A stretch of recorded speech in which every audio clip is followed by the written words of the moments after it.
And I'll tell you what, let me turn my amp on. Tell me if this is too loud.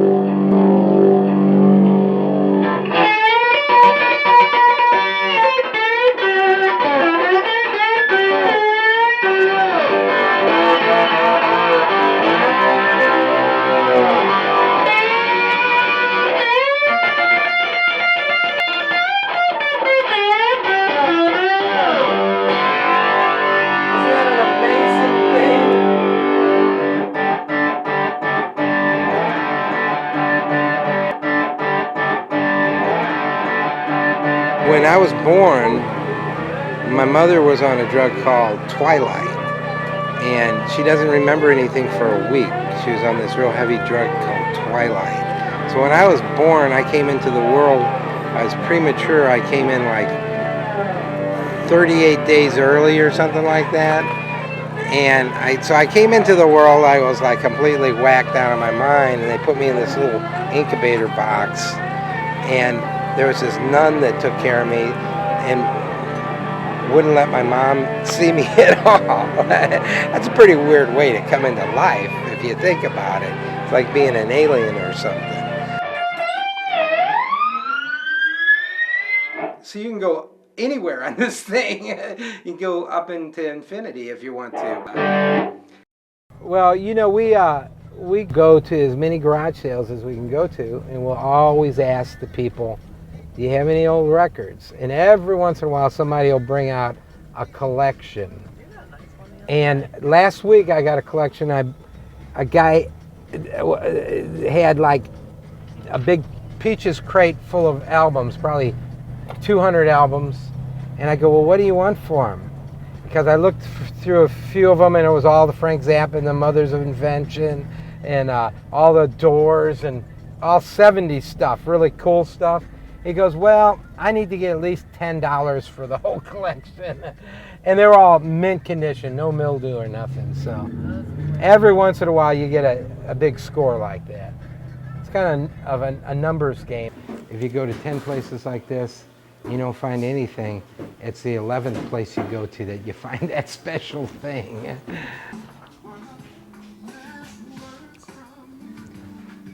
See, now I'm not really seeing anything here. But you never know when something's going to jump out at you.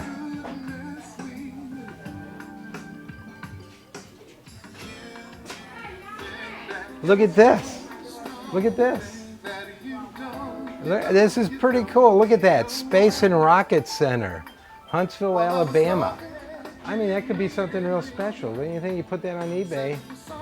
When are you going to find another one? It kind of looks like it fit my son. John, come here. Let's see.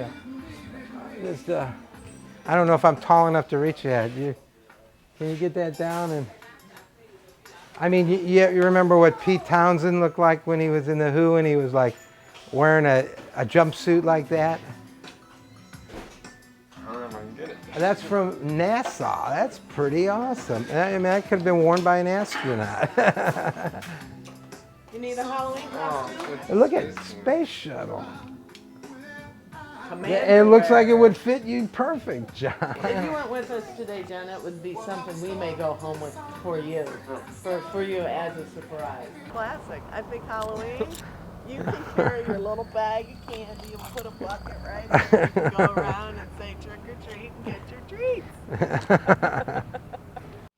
When my son John was born, I stopped playing music because I wanted to get away from the sex, drugs, and rock and roll and be a good father to him and stuff. Changed my whole life, really. I took a job with Rothman's Furniture as a decorator, but it was never really me. I've always been about music, and music has been my whole life. And just finally, now my son's 25 tomorrow, my daughter is 18 in a couple of weeks. I'm finally raised my kids, and they're both doing great. I'm really happy about that, but I want to get back to playing music again. And so that's what I've been working on, getting my career back together after taking a break of like 25 years. St. Louis, They call it Greater St. Louis, spreading from MacArthur Bridge out past the Missouri and the Merrimack.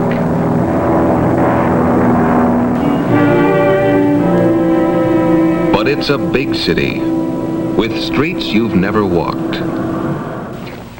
If you knew how many youngsters in your city roam the streets in restless, destructive gangs, of course you'd help organize better activities for them. But you have your office or your shop. You can't be out all day looking for boys who have nothing to do, or finding places for neighborhood centers.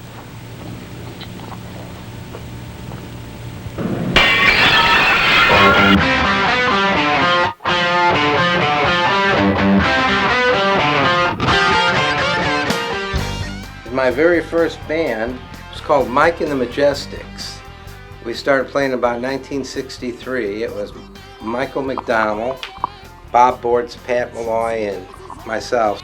Here's some early pictures. That's me with my Epiphone Crestwood guitar, which, you know, in those days you didn't pay attention to what was going on. And one day I decided to strip it and take all the paint off, take it all apart, and carve out knots out of it and stuff. I looked on eBay last week. These guitars are going for like $12,000 now. At that point, it was like by 1963, it was before the drug culture had hit and the 60s had begun and stuff.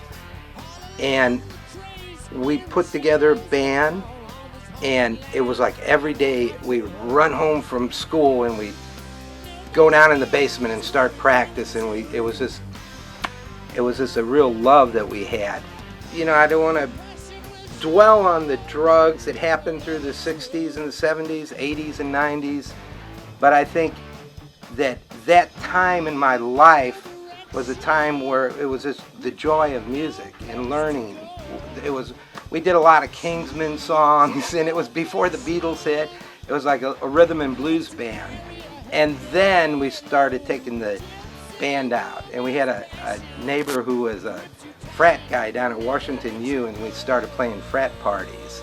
And if you've ever seen the movie Animal House, it was just like that. It was like, you know, total craziness, these wild parties. And there's one occasion, Mike McDonald's dad had dropped us off, and we played this frat party, and he comes to pick us up at 1 o'clock in the morning, and there's these girls in their bras dancing on tables and stuff. And we got grounded. We couldn't play for 6 months. There was two kinds of bands back there, the soul bands and then the British invasion style bands. Mike got this offer to play with a group called the Sheratons, Jerry J and the Sheratons, which is a soul band. The three other guys in the band, me and Bob Bortz and Pat Malloy, we went to Mike's house and we talked to his mom, and his mom said, Mike's going to be like Elvis one of these days. He's going to really make it big. And when he makes it big, he'll come back and play with you guys. We were all teary eyes and crying and stuff. But anyway, we reformed a group called The Good Feeling. The name of the band, The Good Feeling, came from, we were looking through magazines and we came across a Pepsi-Cola ad that said, "This is the good feeling." So we thought, man, that's a cool idea for a band. And so we had asked a friend of ours to make a drum head for us, do the artwork on it, and he didn't know how to spell, so he misspelled the name, and we just kept it that way.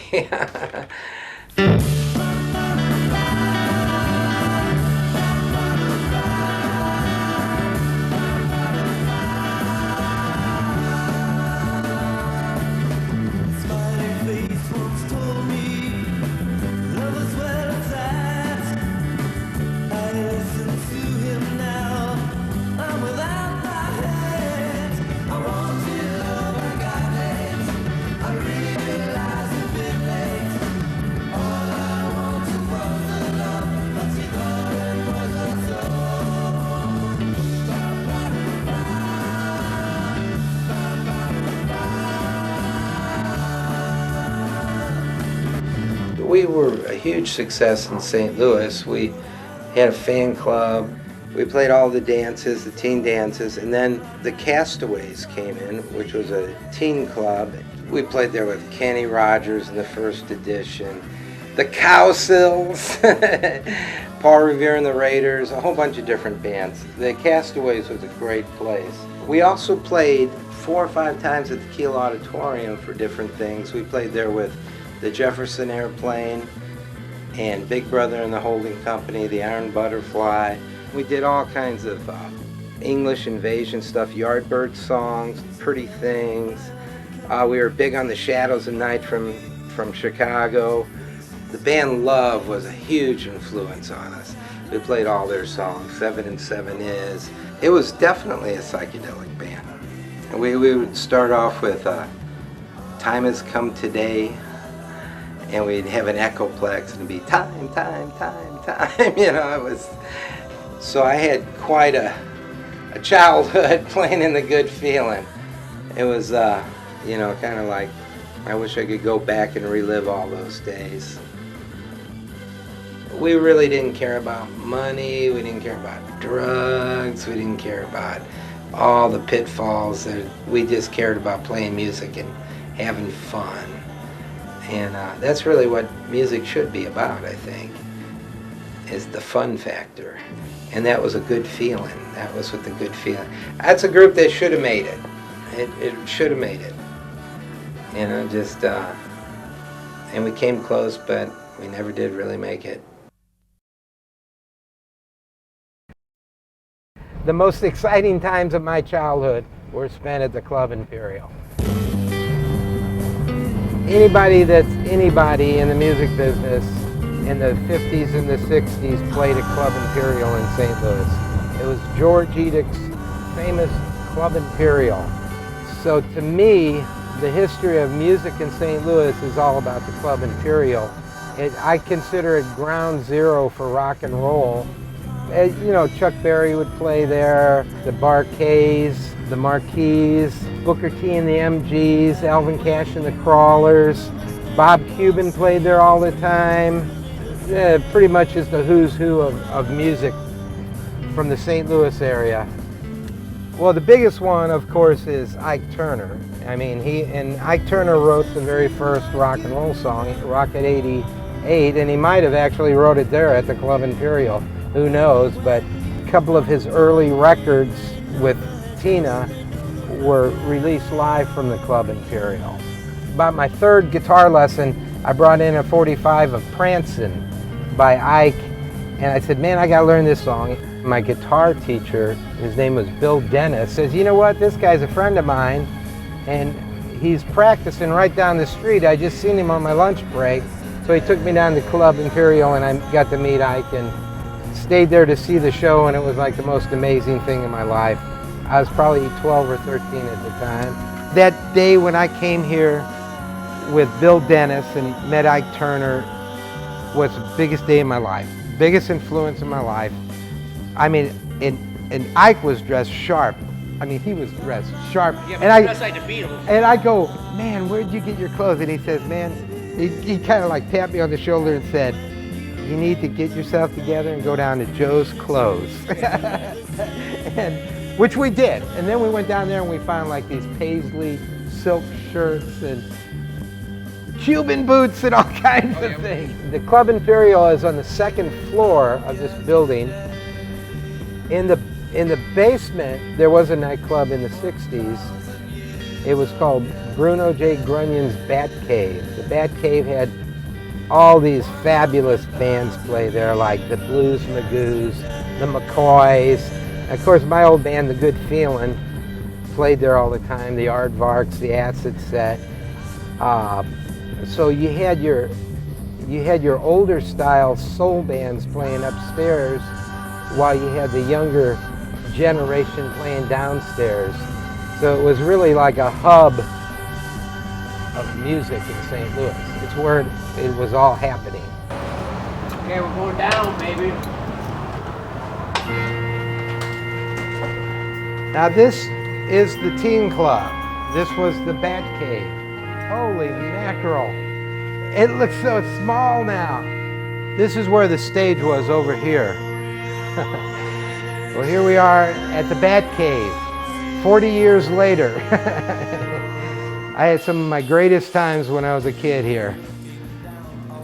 Actually, seeing the Blues Magoos here was like an amazing event because they were like one of my favorite bands. They had a hit song called We Ain't Got Nothing Yet. And when they came to St. Louis for the first time, they played over in that little bitty corner right there. It looks real small to me right now, but when I was a kid, this was huge. You know, it was huge. You really want to sell your records? Let's take a look at them. I'm like crazy about records.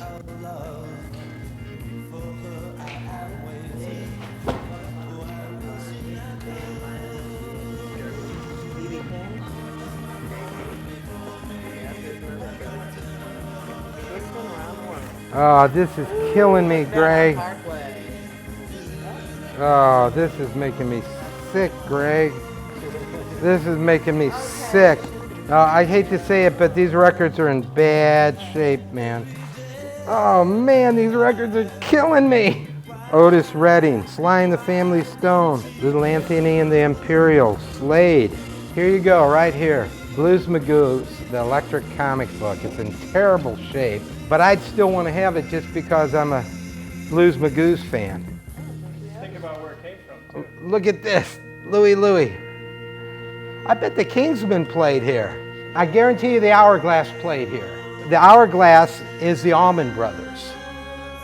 And this is their first record. Greg Allman, Dwayne Allman. I played a million gigs with them around St. Louis. They used to play Gaslight Square. Not a million, maybe 10 times. It was our intention to go junkin' today. So, I mean, if you're really serious about selling your records, is there more records back there? Okay, I gotta go back there. Oh, look at this. Look at this. I've been looking for this album for 100 years. For 100 years, and it's not in there. It's just teasing. Talk by the Music Machine. They were the coolest garage band that ever was. Oh my God. Okay, I'm gone.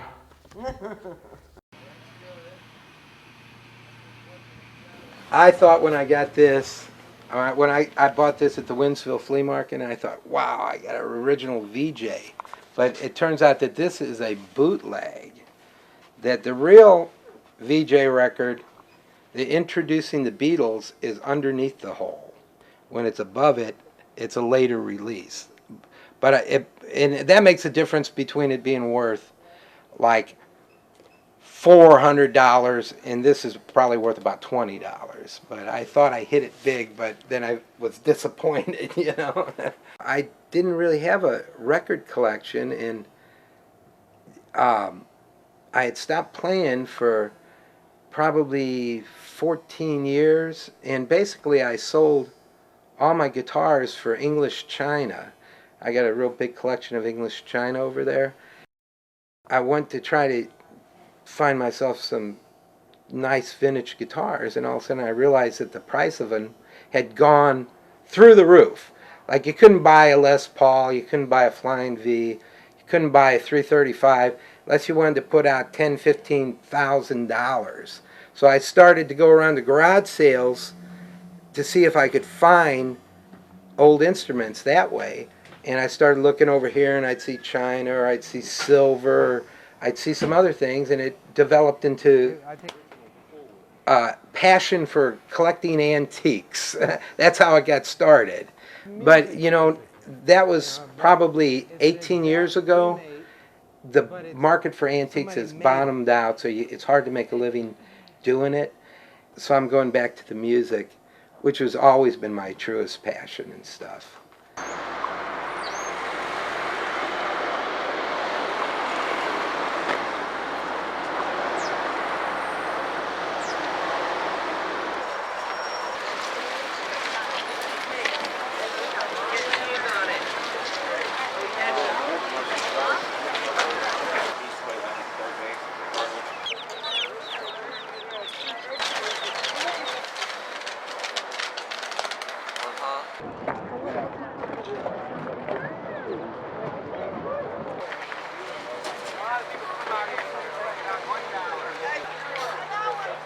we got some buttons and stuff for you. Good. I'll go right here. Let me go find them for you. Okay. Talk to them. I thought you might be into these. So this medallion you're not interested in? No, it's not good. We got posters, we have stickers. So are you Scarfina? Yeah. That's him. That's the band. Oh, that's the band. Steve Scarfina. From Pavlov's dog, REO Speedwagon. We got a signed poster here. You Well, want to it's go only ahead and signed go by with Michael the CD Caine. too? I'll throw the poster in. You know how much, I mean, is it a charge on this? You gotta promote yourself. They were this $10 business. to do 5 on it since you're a dealer friend of ours. Right now, there's Yeah, sure. there's I'll thousands have 'em of sign it internet for you. radio stations. There's satellite Thank you, radio Lenny. stations, and You know what else almost I got for for you? an individual to break through, they have to make that connection with each and every one of those on a personal level and get somebody behind them. And then after that happens, then all of a sudden you have enough airplay that these major labels might take a look at you and say, okay, well, this is good enough. Maybe we can play this. Maybe it's good enough. But I took it to like Casey and K-Hits, and they're like, oh, no, sorry, we can't have nothing to do with this. It's not on the playlist. It's not Led Zeppelin. It's not Marshall Tucker. It's not, you know what I mean? So how do you break that corporate thing? That's my question to you. So you're making an effort to get the record out there into the independent stores? Yep, Yeah, exactly. How are they? Well, actually, it's been great. Well, let me put it this way. It's been great. My CDs in Vintage Vinyl, Euclid Records, CD Warehouse, CD Reunion. Hey man, well, what kind of deal you got on these things, man? Well, we're selling them on the internet. We've been selling them like crazy for $18.99. Oh, But when we did our show at Blueberry Hill, oh yeah, you had that we- CD signing we thing. sold them for $10 a piece. Oh, that's cool. You know, that's what we're selling them for. Oh, that's cool, man. I'll give you $20 in a CD for that amp if you're interested. Let me think about it. Yeah, I'll do But- it, man. Yeah, get their little CD thing. I'll do it. Really? Yeah, the 20 bucks on the CD. Well, that's I'll even give you a sticker. Oh, that's cool, man. Look at that. This is my baby right here. That was the original idea for the Pavlov's dog record. I had like all these old steel engravings, and I was going to have Pavlov's dog. I thought, wow, she's so romantic. You know, she's got a rosary, and you Yeah, look she there, was there's styling, man. She looked like she's decked out. peacock feathers, and I thought it was perfect for the music that we did, but they wanted that grubby old dog that turned out to be the Pavlov's dog. He's a ugly mugger. Well, let me get 20 bucks out. That's cool, man. My name's Roach, man. Whatever you got on that film. And he's a guitar player. Yeah. Yeah, I play lead guitar too. It's fun. Keeps me out of trouble. Don't play like Jimi Hendrix, but who the hell does? There you go. Hey, that's you, man. From one old dog to another. That's us. I'm glad you liked it. Yep, man. Hip potato chip. We'll see you. Catch on a rebound, bro. Yeah. Okay. All right. Look at that, man. Have fun, man. Enjoy it, man. Get something to mess around with. I do have the speakers for it. Send it down to Tuppy's shop and fix it up for you. Yeah, that's cool. That's cool. When I was about 17, my mom and dad moved into this house. They bought it for $18,000. It was an old Victorian house built in the 1860s. It was really great living in this big old Victorian house. It had about 5 fireplaces, big grand stairways, carriage house in the backyard, which we turned into a practice hall for my bands. And I practiced there with REO Speedwagon, The Good Feeling. Pavlov's dog did probably about 90% of their work for the first record there at the carriage house. Gray stones shining in the sunlight.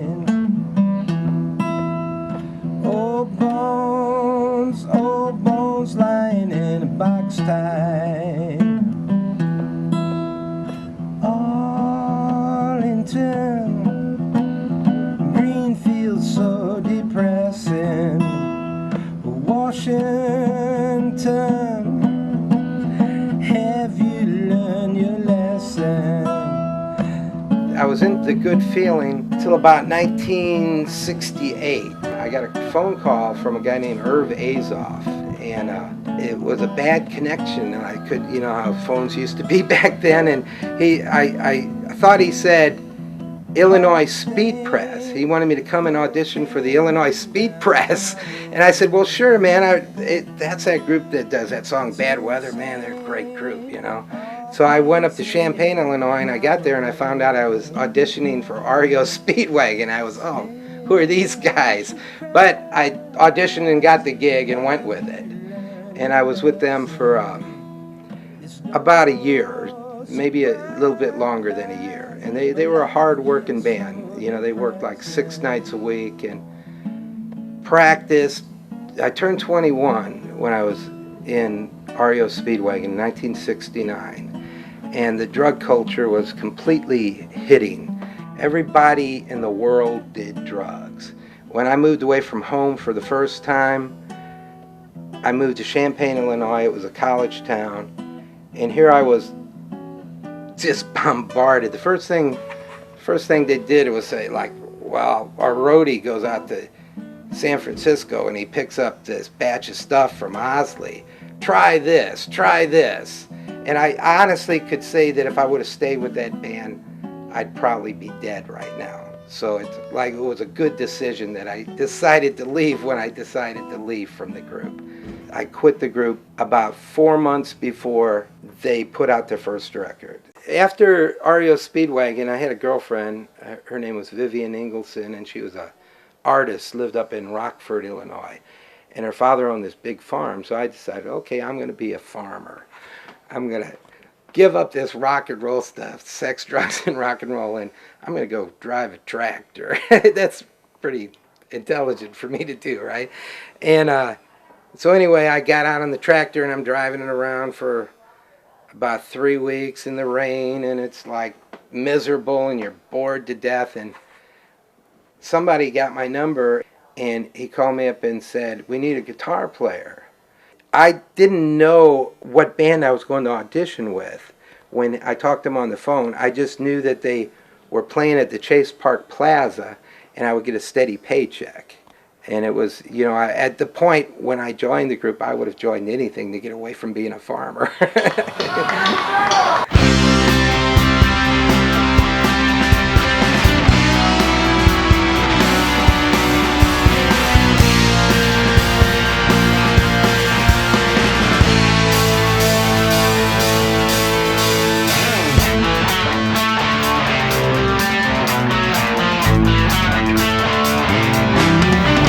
In the very beginning, what made Pavlov's Dog the great group that it was the fact that we all contributed something special. I was a blues rock and roll guitar player playing with a classically trained keyboard player, Dave Hamilton, and Siegfried, or Richard Nadler, the violinist, I mean, he was classically trained. He was actually a jazz musician. Mike was a rock and roll drummer. He came from Chuck Berry. Rick Stockton was on bass. Then you added Doug. Doug played flute and mellotron. It was just a totally unique sound. And actually it stands up today. I still think the songs that we did sound timeless. If you hear them, they sound just as good now as they sounded back then. That's if you like the sound of David's voice. Some people loved it and some people hated it. You know, but the band itself was just an amazing. I mean, when we were playing, we knew it was something special. What I remember is we were young, and before we were signed, you know, it was just the greatest band I've ever had, I've ever put together. Siegfried, his real name Richard Nadler, called the band thought of the name Pavlov's Dog in the Conditioned Reflex Soul Review and Concert Choir. So we tried that for a while, but people lost their breath trying to pronounce it, so we cut it down to Pavlov's Dog. One of my closest friends was Ron Stevens. He knew that I wanted, to form an original band so bad. He said, well, whenever you've got that on tape, your original band, bring me a copy and I'll play it on prime time on Casey. Here it is. The Acetate, theme from Subway Soup. This is what I brought Ron Stevens. Nobody in the band wanted me to take the product, to Casey, to Ron Stevens, because at the time, each individual had a little screw up they did on each song. Guitar screw up, violin screw up, whatever. And they, I listened, I thought, well, screw up or no screw up, it's gotta feel.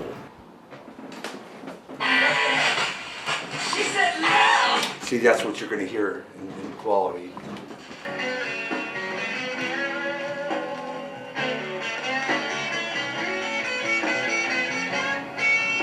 What was it like the first time you heard the band on the radio? Oh my God, better than sex. I remember the feelings. I do remember the feelings. And it would be nice to go back 30 years. That would be a great thing, and to be able to feel that feeling again. Pavlov's Dog is like kind of one of them forgotten bands, because we were a little odd compared to the normal top 40 stuff and the normal hard rock stuff. So we don't get the airplay like Led Zeppelin or Sammy Hagar or any of those groups, or REO Speedwagon. Pavlov's Dog, you either love him or hate him, and it's because of David Surkamp and his voice, which the record label loved. They wanted David Surkamp. They didn't want Pavlov's Dog. You can't explain feel. Either you got it or you don't within each other. Another guitar player can play the same notes, can learn the same notes as Steve Scarfina, musical parts, but that doesn't mean he's going to sound the same. You can't teach feel. You are who you are. And we happened, as a group, at the time, we happened to really luck out because it was perfect in music feel. You can't explain, either you got it or you don't.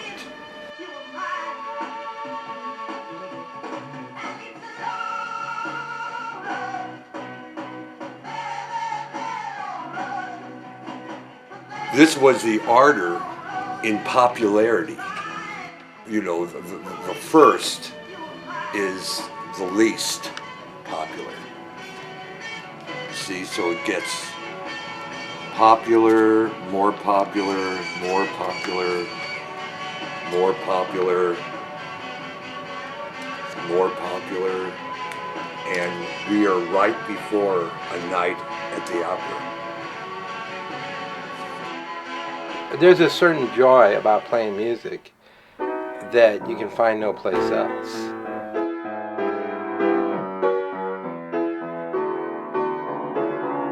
The blues ain't nothing but a good man crying.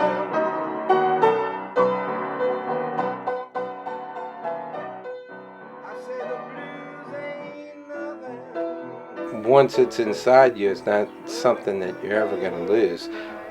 Like when I was working other jobs, like when I was working as a decorator for Rothman's Furniture, when I woke up in the morning, I didn't think of myself as a decorator. I thought of myself as a guitar player.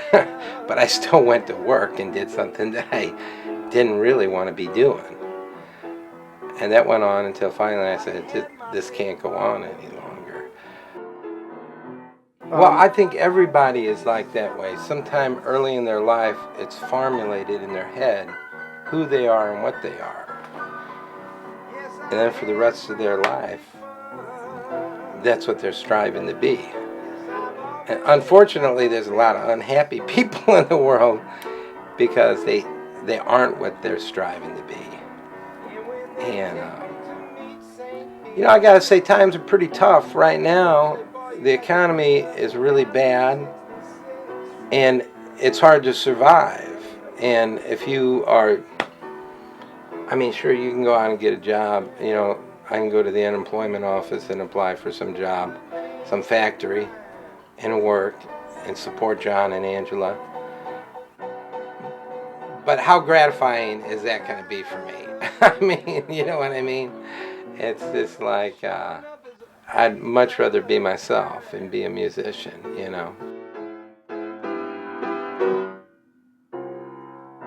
Sometimes it takes me a little bit to get warmed up.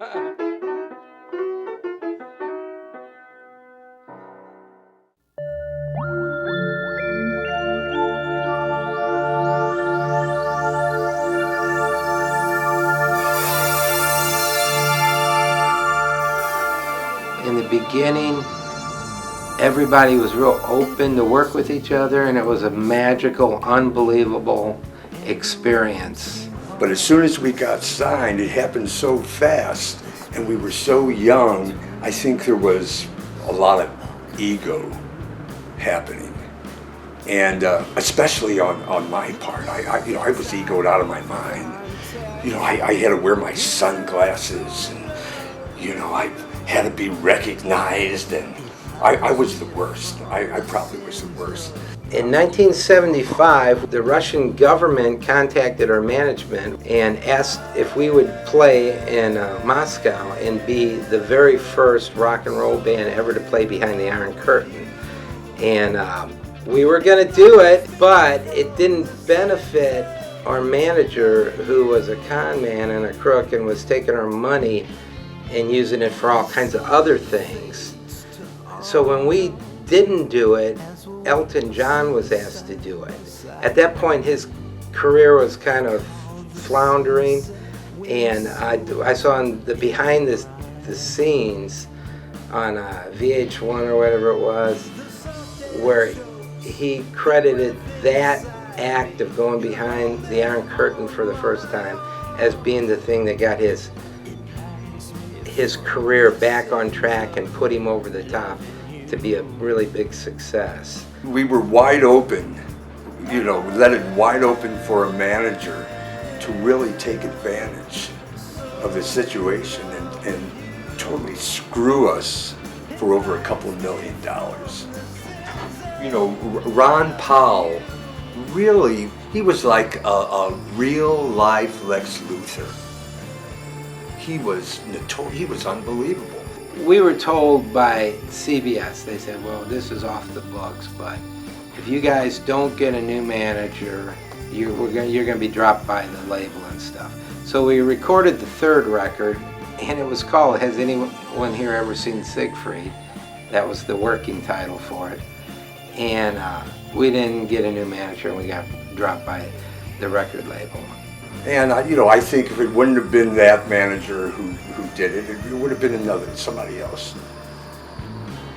Because we didn't care about money at the time. We just cared about recognition.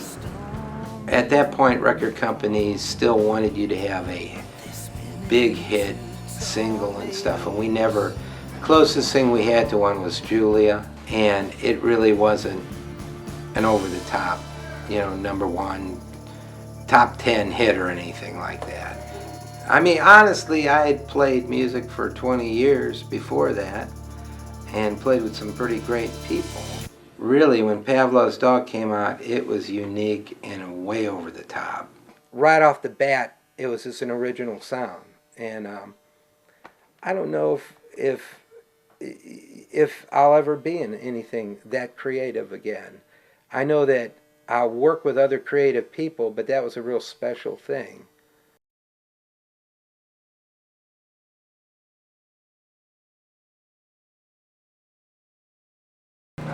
You know, I'm really proud of my CD. You kind of got like a small picture of what went on in my life, and to be able to have something to show, because there's a lot of people that go through life and they don't have nothing to show. And this I'm really proud of. And I feel like it's a great legacy to leave for my kids. Like, if nothing happens for it now, maybe 20 years from now, somebody will pick up one of these songs and put it on a movie or something. And my son John and my daughter Angela would get something for it, you know? So that's a big thing for me. This is the hard part. This is when you've been here all day, all night, you've been sewing all day, now you gotta tear down and the wind's blowing like crazy, everything's getting blown over. And but it's better than it raining and thunderstorming while this is going on. One day you're a rock star, one day you're working at a flea market. Did you have a good day? We had an okay day. I mean, it was, the economy's down, it was not as good as what I had expected. So how'd you do with CD sales? CD sales were good today. We're real happy with them. Got a lot of people around here that They were better than the antique sales, actually. Yeah. I've sold about 15 CDs today. You know, all the record guys come and they go, well, we gotta get a CD from them. That's it. That's all she wrote.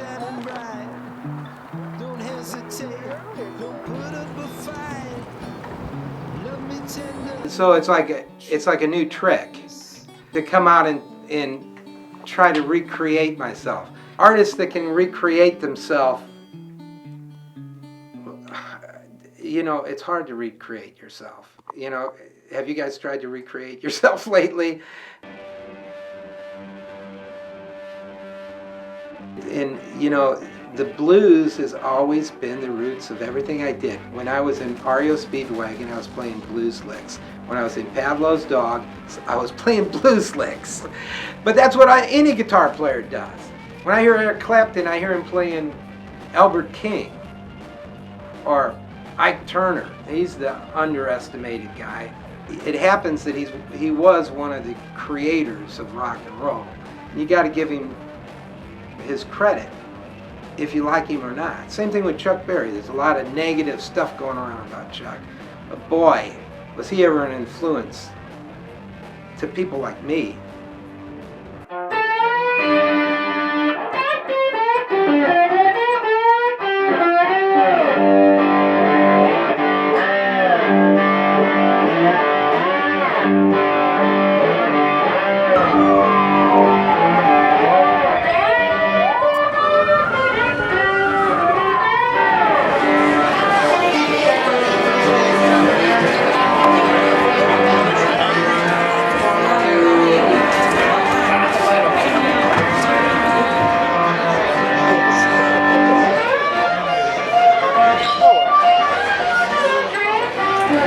To showtime. Did you ever have any traditions right before going on stage? Or well, actually, Kathleen bought me this. Look at it. It's called Goldschlager. Have you ever? And I usually take a little shot of this stuff to loosen up the vocal cords. So here's to the future and dog tracks. Good music. Here you go, honeybee. We're gonna do a little song. This is kind of almost a religious blues song. Called Hellhound Blues. What do you mean religious? What kind of religion? Well, you know what I mean. Kind of, it's about temptation, about all the juju. Anyway, this is my friend, Miss Ingo. Ingrid Berry, give her Mrs. Ingrid Berry. You want to play a little harmonica for them, honey? Honeybee.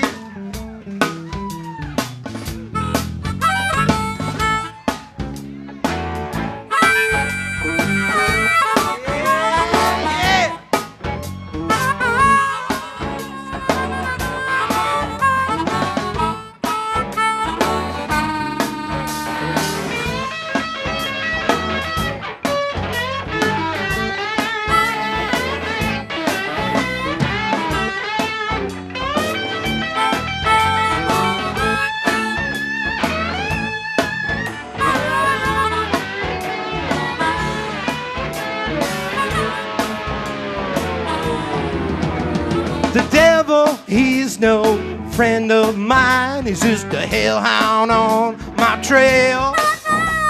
The devil, he's no friend of mine. He's just a hellhound on my trail. Well, Lord, you better run and hide when you hear that lonesome wail. You got the sweetest lips I've ever seen.